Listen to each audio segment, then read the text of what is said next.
The fantasy news must know.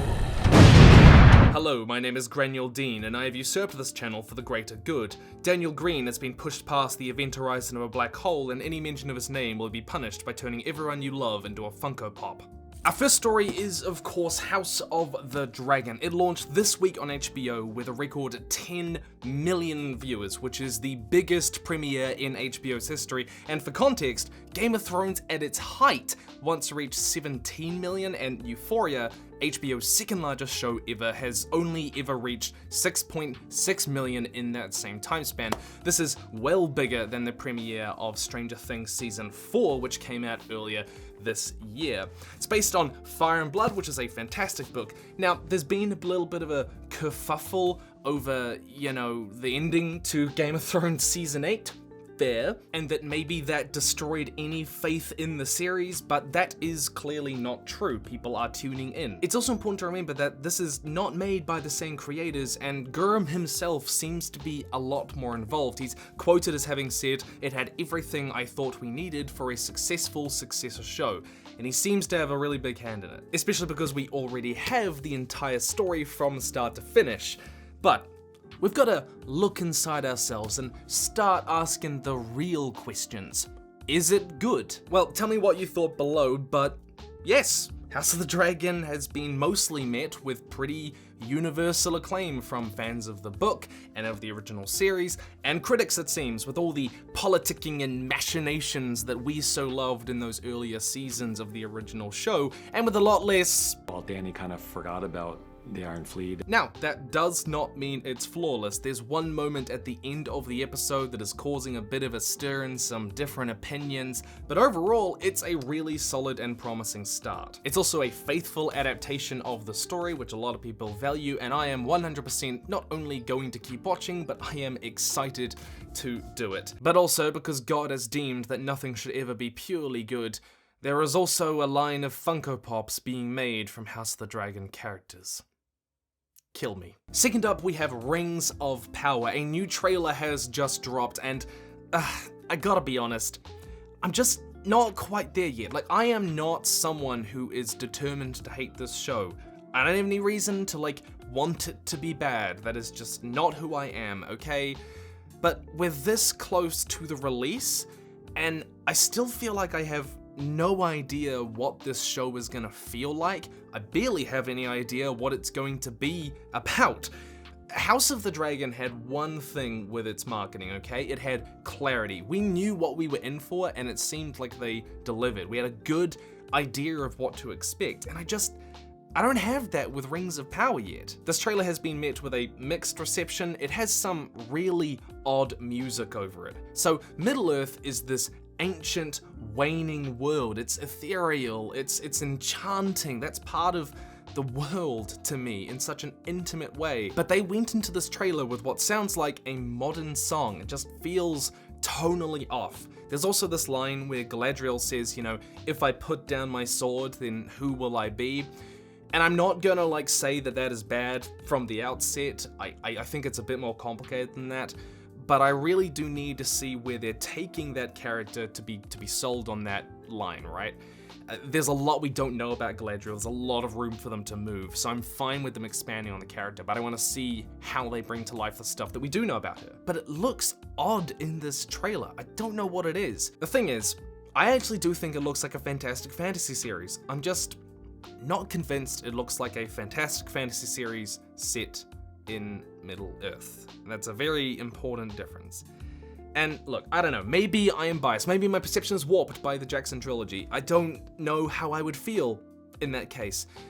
I hope that this feels like a fresh and authentic perspective on Middle-earth, and I hope that they can bring me into it when it does drop on September 2nd with its first 2 episodes. Dune Awakening. Yes, a new trailer has just dropped for an MMO set in Frank Herbert's world. And an MMO is an interesting decision because, well, that genre has been dying and languishing for years, and it'll be interesting to see where it goes. It's just a concept trailer, like a little teaser film, and the art style seems to be based on the recent Denis Villeneuve film of the same name, but we'll see what it's like in the future when gameplay does drop. Netflix is adapting Dragon Age into an animated series they're calling Dragon Age Absolution. It's going to be made by a South Korean animation company called Red Dog Culture House, who also did The Witcher, Night of the Wolf, and Seven Deadly Sins. It'll be set in Tevinter, and it's going to feature all new characters who are inspired by the lore of Dragon Age. And I think that is the right decision, for the record, rather than trying to adapt any of the stories in the original games. Now, the showrunner, Margaret Scott, also did Star Wars Resistance. I don't know how good that was, maybe you do. And this seems to be part of Netflix's attempt to bring in a whole bunch of animated shows after the success of Castlevania, and I am 100% on board with that. Animation is such a disrespected medium, and we need to appreciate it. And building on that, we have the first trailer for HBO's The Last of Us series. I've gotta say, it looks promising, but we really don't get to know much. Go check it out. One other little bit of breaking news. Apparently, the CEO of Simon & Schuster, also this is my cat, this is the real breaking news. She's beautiful. Simon & Schuster said that Sanderson is a massive threat, or the biggest threat to publishing at the moment, which is really funny because, like, Simon & Schuster is just huge and he is one guy. I mean, like, there's nearly not that much to it. Sanderson put out a response to it, an intentionally blank episode you can go watch, where he says, no, he's not. And, I mean, to be fair, he could only do that Kickstarter because he already had, like, a massive, following already from traditional publishing. But, I am super in favor of the publishing industry changing and evolving. So, yeah. Children of Time by Adrian Tchaikovsky is getting a broken binding edition. And I'm talking about this because not only is Adrian Tchaikovsky one of my favorite authors, but this is one of the best damn science fiction novels ever written.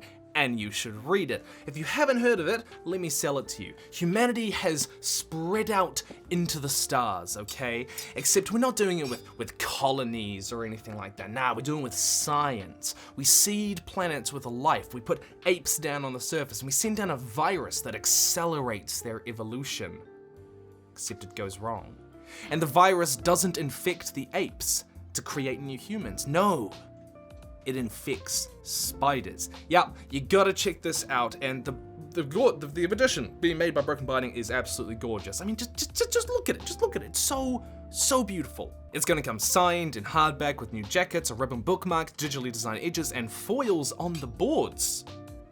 Whatever that means, because I don't know. More books! Yes, that is right. We've had a ton of announcements from a whole lot of different authors. Mary Robinette Kowal's The Spearman is coming from Tor on October 11th. It is described as Tesla Crane, a brilliant inventor and heiress, is on her honeymoon on an interplanetary space liner cruising between Moon and Mars.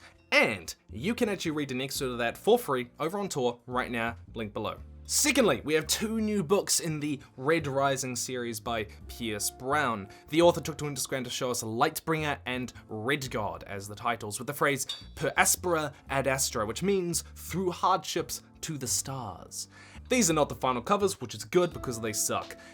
We also have a free ebook, yeah that is right, a free ebook by the Manderson himself. It is called Shadows of Self, and it is based in the Mistborn world.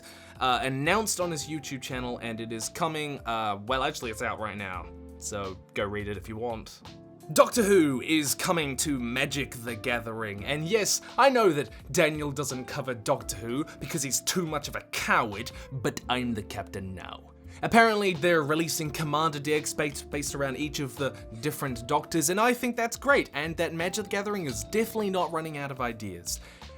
It's also an exciting year to be a Doctor Who fan, and I'm really just using this as a segue to talk about the series as a whole, because Russell T Davies, the original head showrunner for Doctor Who for the 2005 revival, is coming back, arguably the best showrunner in the show's history, as well as my Doctor, David Tennant, for a special episode at the end of the year, before Ncuti Gatwa takes over as the 14th Doctor. That is very cool. I'm excited. Doctor Who, it'd be fair to say, has had a bit of a rough time over the last while, so let's hoping that this is a bit of a revival, you know?